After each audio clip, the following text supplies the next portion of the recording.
Vous avez entendu de la bouche de saint Paul, dans la lettre aux Corinthiens, qu'il oppose la sagesse qui vient de Dieu et la sagesse de ceux qui dirigent ce monde. Et alors la sagesse de ceux qui dirigent ce monde, sans doute, interdirait la proclamation de l'évangile que nous venons d'entendre, puisque c'est un manifeste de radicalisation. Et la radicalisation aujourd'hui que les terroristes islamistes est plutôt mal vue, et tant mieux d'ailleurs qu'elle soit mal vue. Et pourtant, il y a une bonne radicalisation, un peu comme dans le sketch des Inconnus. Quelle est la bonne et la mauvaise radicalisation? La mauvaise, on la connaît, elle fait des morts. La bonne, on vient de l'entendre, elle fait des saints. La sagesse de Dieu surpasse celle des pharisiens, bien entendu, et nous conduit à la sainteté.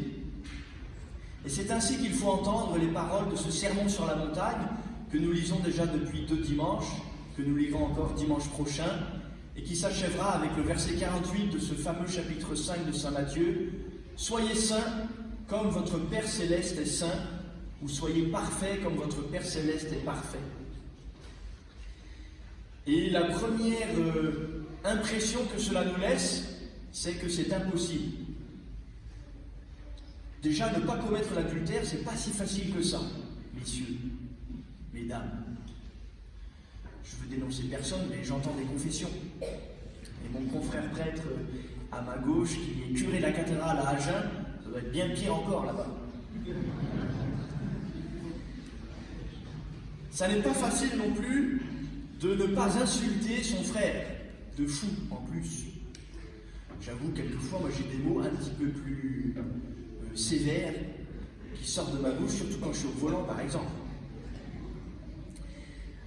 Et ainsi de toutes les paroles de Jésus qui dit « Vous avez entendu dire, eh bien moi je vous dis », et il nous dit quelque chose d'impossible à accomplir.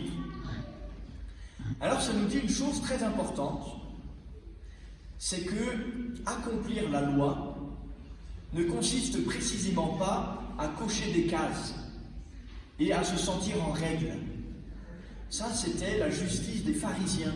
Souvenez-vous, ce mauvais pharisien qui prie dans la synagogue à côté d'un pauvre publicain, c'est dans le chapitre 18 de saint Luc, et le pharisien de dire vraiment « Je te rends grâce, Dieu, de n'être pas comme ce pauvre type qui ne sait pas ce qu'il fait là. Moi, je donne à la dîme. » N'oubliez pas d'ailleurs de donner à la quête. « Moi, je jeûne 2 fois par semaine. Moi, je. » Et le pharisien de se sentir en règle avec le bon Dieu. Il a accompli la loi d'une manière extérieure. Peut-être que la première leçon qu'il nous faut entendre de la bouche de Jésus aujourd'hui, c'est que l'accomplissement de la loi est une chose intérieure. C'est un manifeste de la radicalisation au sens littéral du terme, c'est-à-dire d'aller à la racine de ce qui nous fait vivre selon la parole de Dieu, c'est dans le cœur. Et ça n'est pas des préceptes extérieurs qui s'imposeraient à nous comme un code de la route qu'il faut bien suivre.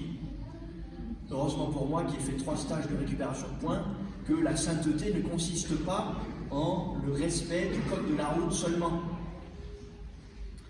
C'est une chose intérieure.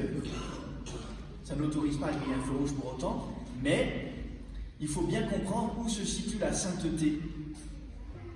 Parce que si on la situe seulement dans un accomplissement extérieur de préceptes prétendument divins, eh bien on devient violent avec soi-même et avec les autres.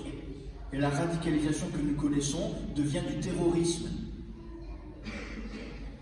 Alors frères et sœurs, c'est un manifeste pour la vie intérieure que Jésus nous adresse aujourd'hui. Et tout le sermon sur la montagne insiste sur cette dimension de la vie chrétienne. Vous êtes le sel de la terre, disait Jésus dimanche dernier. Vous êtes la lumière du monde. Mais nous serons sel de la terre et lumière du monde. Nous accomplirons les paroles de Jésus dans la mesure où nous les intériorisons. Dans la mesure où nous cherchons à nous y conformer de tout notre cœur. Dans la mesure où nous admettons que c'est un chemin. Si tu es en dispute avec ton frère, laisse ton offrande là et va d'abord te réconcilier avec ton frère.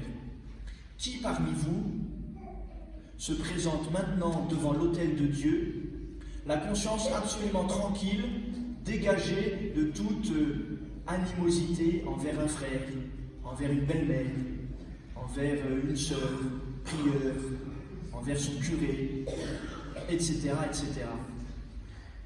Moi-même qui suis le prêtre qui célèbre, si je regarde un peu mon cœur, je vois bien que j'ai encore des animosités qui sans doute traînent un peu.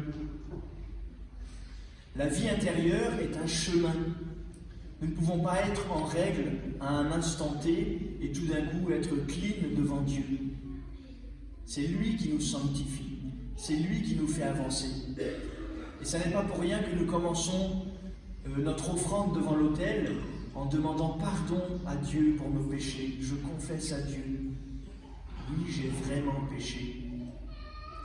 Voilà, frères et sœurs, demandons cette grâce, s'il vous plaît, de cultiver notre vie intérieure et de ne pas craindre l'appel à la sainteté, qui, même s'il nous semble impossible, est en fait une invitation à nous en remettre à la puissance de Dieu, à la sagesse de Dieu, non pas celle de ceux qui dirigent le monde.